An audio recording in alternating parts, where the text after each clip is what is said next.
sambutannya begitu luar biasa ya untuk Ganjar ketika berikan kuliah umum di Universitas Pasundan.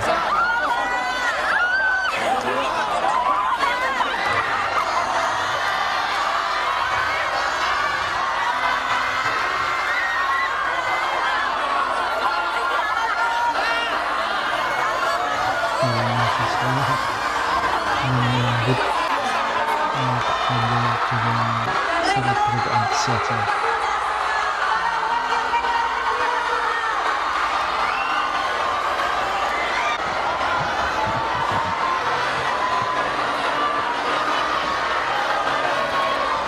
Suatu fasilitas selain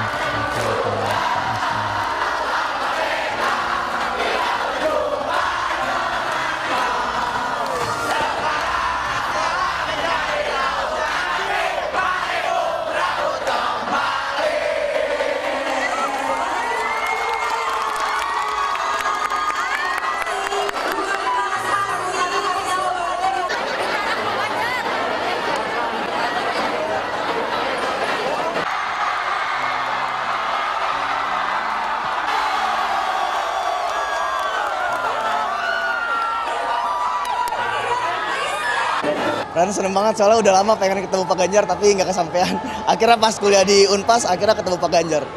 Sejak kapan sih ngefans sama Pak Ganjar? Apa pas dari Gubernur Jateng atau gimana? Pas karena program-program kerja dia yang sangat memadai sih. Terus dari hasil kerja juga masih kelihatan. Universitas Anda Pajajaran sendiri melihat sosok Pak Ganjar gimana? memberikan Kayaknya cocok bagi sebagai pemimpin sih itu.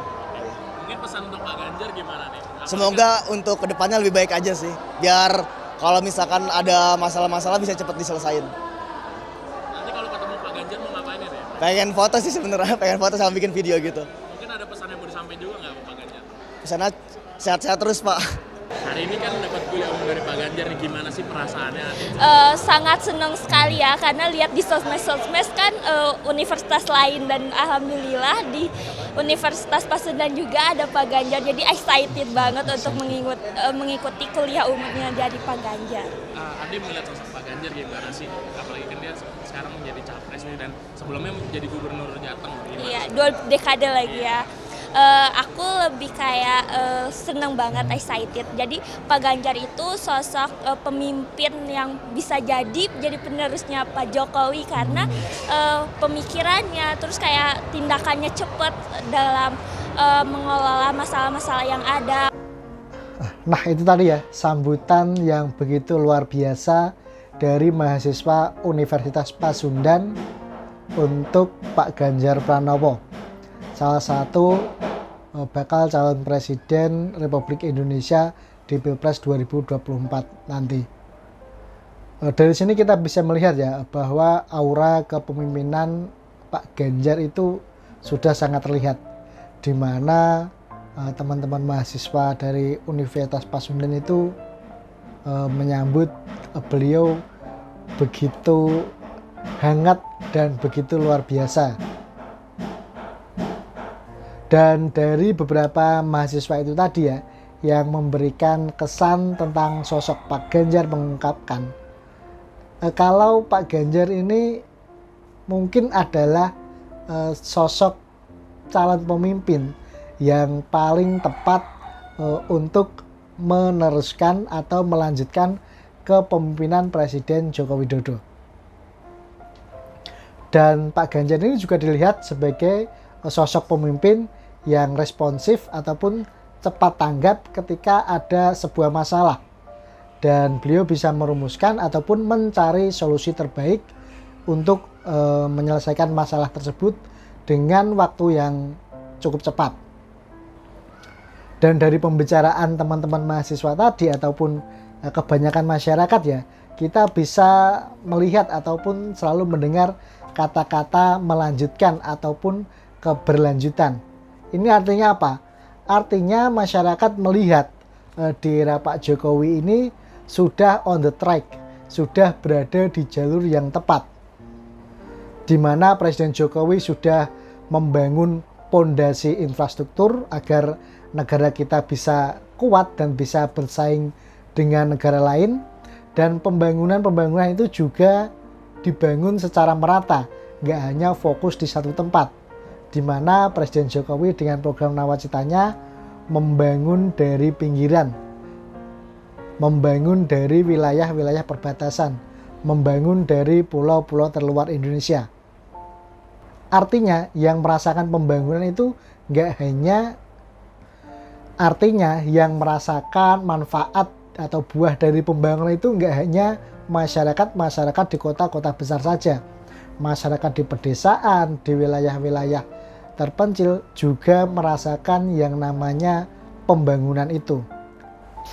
Itulah mengapa ya kita melihat ya dari beberapa survei, masyarakat itu lebih menginginkan keberlanjutan karena mereka beranggapan apa yang dibangun oleh Pak Jokowi ini sudah sangat baik dan tinggal melanjutkan lagi, bukan narasi-narasi perubahan yang selalu dibawa oleh Pak Anies dan koalisinya.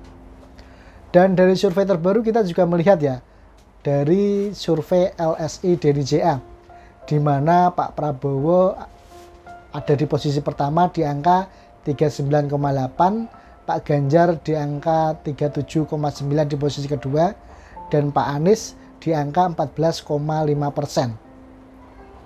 Artinya apa? Artinya sebagian besar masyarakat itu menginginkan keberlanjutan dari apa yang sudah dilakukan oleh pemerintahan Presiden Jokowi ini. Kita lihat ya, dari Pak Prabowo ataupun Pak Ganjar, ini kedua capres ini sudah komitmen untuk melanjutkan program-program yang dilakukan oleh pemerintahan Presiden Jokowi ini. Dan sementara Pak Anies yang disurvei di posisi ketiganya 14% itu selalu membawa narasi-narasi perubahan, narasi-narasi yang terkesan mendiskreditkan pemerintahan saat ini. Dan berikut ini video ketika Pak Ganjar dalam sesi tanya jawab dengan mahasiswa Universitas Pasundan. Pertanyaanmu apa? Kalau misalnya di luar dari kuliah boleh nggak? Boleh. Nggak apa-apa ya, karena saya perwakilan dari Ketika Pak Ganjar tanya jawab dengan mahasiswa jurusan HI. Universitas Pajajaran. Pak Bapak kan mencalonkan diri ya jadi presiden ya di 2024. Boleh nggak? Sama nggak Pak? Tapi nggak boleh kampanye, nanya aja. Ya, nggak boleh kampanye. Ya. Nah, kami kan fakultas HI ya yang berbau-bau politik kan kami. Berbau politik, ya. Mau nanya dong Pak, apa aja sih proyeksi kerja Bapak atau program-program Bapak nanti setelah menjadi presiden? Nanti di spread ya. Sebenarnya. Pak, bentar dulu selesai. Siap. Ini sudah berbakat jadi diplomat. Keren ya. Terus. Maksudnya bagaimana cara Bapak untuk meyakinkan masyarakat saya menjadi presiden saya? Gini. Ini bagus ya. Ada yang tertarik pengen jadi kepala daerah, bupati, wali kota, gubernur? Oh, kamu jadi presiden? Tuh, kamu juga? Oke, oh banyak Pak. Kadernya banyak Pak ini. Pengen jadi kepala daerah. Siapa yang pengen jadi anggota DPR?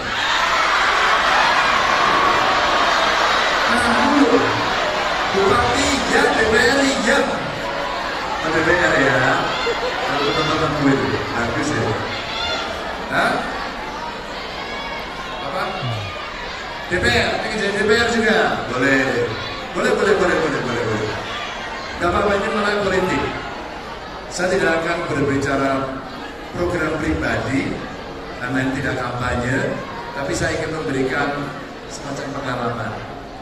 Kebetulan saya pernah 2 kali menjadi anggota DPR RI, 2 kali menjadi gubernur. Prosesnya menarik karena apa? Saya kemarin ditanya di Mata Transpa di UGM waktu itu acaranya, seperti inilah. Jadi ini kampus ke-4 yang saya datangi. Dulu di UI, di UGM.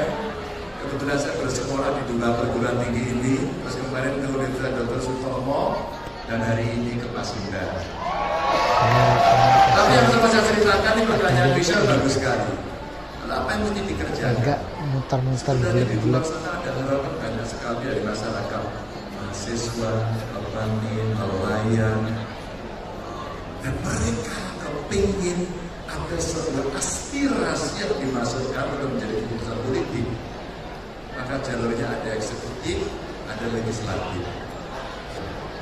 Kemarin di acara Audio Festival, saya sampaikan, saya melamar anak-anak muda untuk masuk politik agar mulai politik.